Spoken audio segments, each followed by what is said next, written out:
السلام عليكم ورحمة الله وبركاته.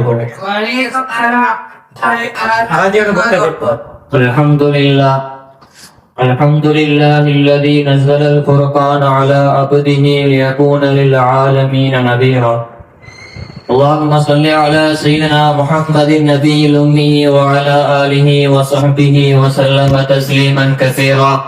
أما بعد، أعوذ بالله من الشيطان الرجيم. بسم الله الرحمن الرحيم. الذي خلق الموت والحياة ليبلوكم أيكم أحسن عملا وهو العزيز الغفور. صدق الله العلي العظيم.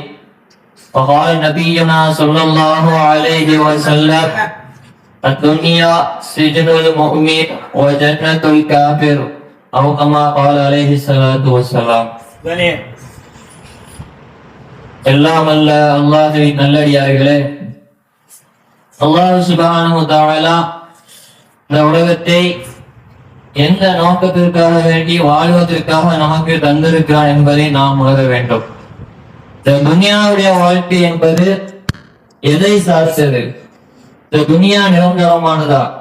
நாம் வாழக்கூடிய இந்த துன்யா நிரந்தரமானதா? இந்த துன்யாவுடைய வாழ்க்கை எதை நமக்கு போதிக்கிறது என்பதை நாம் விளங்கிக் கொள்ள வேண்டும். இந்த துன்யாவில் அல்லாஹ் ரப்பல் ஆலமீன் பல மனிதர்களை படைத்திருக்கிறான். இந்த மனிதர்களை படைத்ததின் நோக்கம் அவனை வணங்குவதற்காக வேண்டிதான். அல்லாஹ் ரப்பல் ஆலமீன் மனிதர்களுக்கு மௌத்தையும் கொடுத்திருக்கிறான், ஹயாத்தையும் கொடுத்திருக்கிறான். இதை பற்றி அல்லாஹ் தஆலா திருமறையிலே கூறும் பொழுது, அல்லதீ ஹலகல் மௌத வல் ஹயாத லியப்லுவக்கும் அய்யுக்கும் அஹ்ஸனு அமலா. மௌத்தையும் ஹயாத்தையும் நாம் எதற்கு படைத்தோம் என்று சொன்னால், அஹ்ஸனு அமலா, நல்ல காரியங்கள் செய்வதின் பேரில் சோதிப்பதற்காக வேண்டிதான் நாம் படைத்தோம் என்பதாக அல்லாஹ் தஆலா கூறுகிறான். இதை நாம் பார்க்கும் பொழுது இந்த உலகத்தில் நல்ல காரியங்கள் செய்வது யார் என்பது பற்றியான ஒரு பரீட்சை, ஒரு எக்ஸாமினேஷன் தான் இந்த துன்யா. இந்த துன்யாவில கெட்ட காரியங்கள், தீய காரியங்கள், மார்க்கத்திற்கு புறம்பான செயல்களை செய்துவிட்டு நமக்கு ஜன்னத்துல் ஃபிர்தௌஸ் கிடைக்கும் என்பதெல்லாம் முட்டாள்தனமான ஒரு செயல். கண்ணியத்திற்குரிய முஃமினீன்களே, சஹாபாக்கள் ரசூலுல்லாஹி ஸல்லல்லாஹு அலைஹி வஸல்லம் அன்னவர்களிடத்திலே நேரிலே எல்லா விஷயங்களையும் கற்று தெரிந்தவர்கள். சஹாபாக்களை போன்ற நீங்கள் ஈமான் கொள்ளுங்கள் என்பதாக அல்லாஹ் தஆலா திருமறையில் கூறினான் இல்லையா? அந்த ஈமானை போன்ற நம்முடைய ஈமான் இருக்க வேண்டும். அவருடைய ஈமான் எப்படி இருந்தது?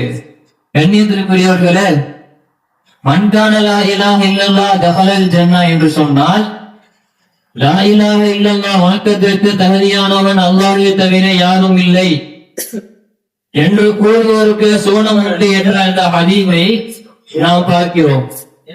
இந்த ஹதீஸ் நம்ம குணக்கூடிய செய்தி முஸ்லிம்களுக்கும் முஸ்லிம் அல்லாத மக்களுக்கும் உண்டான ஒரு வேறுபாட்டை, முஸ்லிம்களுக்கு மாத்திரம் சுவர்க்கம் கிடைக்கும் என்பதை தெளிவுபடுத்தியிருக்கிறது. ஆனால் இந்த ஹதீஸை மாத்திரம் நாம் ஏற்றுக்கொண்டு அமல் செய்யாமல் இருப்பது, அல்லாஹ் தஆலா நம்மை தண்டித்து விடுவான். அதற்காக நாம் வருந்த வேண்டும். ஏனென்றால் சஹாபாக்களுடைய ஈமானில் நம்முடைய ஈமான் பலமானதல்ல. சஹாபாக்கள் எந்த காரியத்துக்காக அதிகமாக அழுதார்கள், எதற்காக வேண்டி அதிகமாக பயந்தார்கள்? மறுமை வாழ்க்கையில் நம்முடைய நிலை என்ன ஆகிவிடுமோ, அதுதான் நிரந்தரமான வாழ்க்கை. அந்த நேரத்தில் அல்லாஹ்விற்கு முன்னால் நாம் இருக்கும் பொழுது நம்முடைய நிலை என்னவாக இருக்கும் என்று ஒவ்வொரு கணமும் சிந்தித்து தன்னுடைய வாழ்க்கையில் பெரும்பாலான நேரங்களில் துக்கத்தோடு கழித்தவர்கள் சஹாபாக்கள். கண்ணியத்திற்குரியவர்களே, இன்றைக்கு துன்யாவுடைய வாழ்க்கையை பார்க்கிறோம். நமக்கு எல்லா விதமான ஆதாயங்களும் கிடைக்கணும், துன்யாவுல நிம்மதியா வாழணும், ஜாலியா வாழணும். இது ஒரு துன்யாவுடைய நோக்கமே கிடையாது. துன்யாவை பொறுத்த வரைக்கும் சோதனை களம். துன்யா ஒரு சோதனை தான். துன்யா அல்லாஹ்வின் பால் நாம் செல்வதற்கான ஒரு பரீட்சை. அப்பொழுது இந்த துன்யாவை பற்றி ரசூலுல்லாஹி ஸல்லல்லாஹு அலைஹி வஸல்லம் அவர்கள் இவ்வாறு சொன்னார்கள்: இந்த துன்யா என்பது துன்யா சிஜ்னுல் முஃமின், முஃமின்களுக்கு ஒரு சிறைச்சாலை. முஃமின்களுக்கு துன்யா ஒரு சிறைச்சாலை. சிறைச்சாலை எப்படி இருக்க வேண்டுமோ அப்படிதான் இருக்கணும். ஒரு ஜன்னத்துல் காஃபிர், முஃமின் அல்லாத இறை நிராகரிப்பாளர்களுக்கு, காஃபிர்களுக்கு இது என்னது? இதுதான் ஜன்னத். காஃபிர்களுக்கு தான் இது சொர்க்கம், நமக்கு கிடையாது. அவர்கள் அவர் புரிந்ததை போன்று வாழ்வார்கள். அவர்கள் ஹராமும் கிடையாது, ஹலாலும் கிடையாது, ஒன்றும் கிடையாது. அல்லாஹ்வே ரசூலை ஏற்றுக்கொண்டிருக்கக்கூடிய நாம் அந்த மாதிரியான ஒரு வாழ்க்கையை தேர்ந்தெடுக்க கூடாது.